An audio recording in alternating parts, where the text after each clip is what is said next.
और यहाँ पर एक खबर आपको देते चलें कि मुज़र सेहत छालिया और गैर मुल्की पान पराग की बहुत बड़ी खेप जो है वो पकड़ी गई है आज जैकबाबाद में। और इसके साथ साथ जैकबाबाद पुलिस ने स्मगलिंग की इस कोशिश को नाकाम बना दिया। मुज़र सेहत छालिया और गैर मुल्की पान पराग की खेप को पकड़ा है। जैकबाबाद में सदर थाना पुलिस की कामयाब कार्रवाई। बाईपास के मकाम पर चेकिंग के दौरान ट्रायल के खुफिया खानों से भारी मिकदार में 1400 किलोग्राम छालिया भी बरामद की गई है।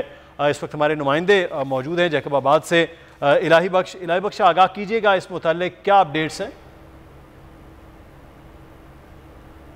पुलिस ने इसमें कोशिश को नाकाम बनाते हुए भारी मिकदार में मुज़र सेहत छालिया और गैर मुल्की पान पराग समेत छालियों में इस्तेमाल होने वाला पाउडर भी बरामद कर लिया है।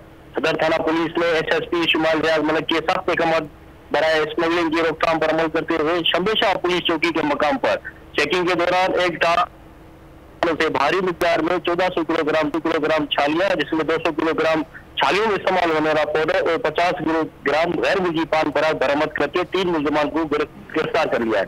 इस सिलसिले में SSP जैकबाबाद शुमाल करते हुए कहा कि स्मगलिंग की रोकथाम के लिए पुलिस के सख्त अहकाम दिए हैं। सदर थाना पुलिस ने कामयाब कार्रवाई करते हुए टाला नंबर 518 TKG से भारी मिकदार में छालियां, पान पराग और पाउडर इस्तेमाल कर लिया है और 3 मुलजमान को गिरफ्तार करके कानूनी कार्रवाई कर दी गई है। अच्छा, इलाही बख्श आपसे ये भी जानना चाहते हैं, सिंध हुकूमत ने बड़े सख्त इकदाम दिए हैं, सिंध पुलिस इस पर काम कर रही है, तो आम दुकानों पर ये गुटखा, मावा और ये चीज़ें जो फ़रोख्त हो रही हैं उसको किस तरह से अब पुलिस देख रही है? वहाँ तो हर कोई आने जाने वाला खुलेआम खरीदो फरोख्त उसकी कर सकता है। जी हाँ, बिल्कुल। इस सिलसिले में जैकबाबाद पुलिस की सख्त कार्रवाई भी इससे कबल हुई है। एक हफ्ता कबल भी शहर में जितनी भी मुग़र सेहत छालिया पान पराग फरोख्त की जाती है उस पर कार्रवाई की गई है। SSP जैकबाबाद की जानिब से जो इन पान पराग गुट में सख्त कार्रवाई की अहकाम पुलिस को भी दिए गए हैं, जबकि यहाँ पे साइड गिरदे जला के हैं, वहाँ पे मुग़र सेहत छालिया भी फरोख्त की जाती है।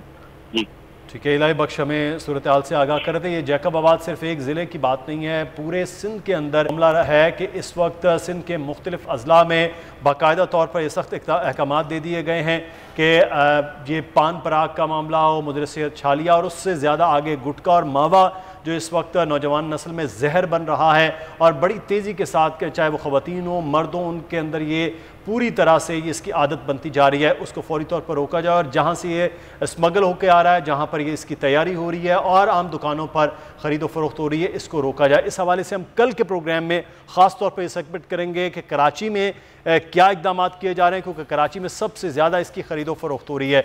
दूसरा, ये कितना मुज़र सेहत है जब ये लोग इस्तेमाल किया जा रहा है और लोगों को मालूम ही नहीं हो, एक आम चीज़ के तौर पर इस्तेमाल करते जा रहे हैं। तो कल हम कोशिश करेंगे कि हमारे साथ डॉक्टर साहब भी हों और हम लोगों को इस बारे में आगाह भी कर सकें। प्रोग्राम से मुदस्सर इकबाल को इजाज़त दीजिएगा, अपना ख्याल रखिए, अल्लाह हाफ़िज़।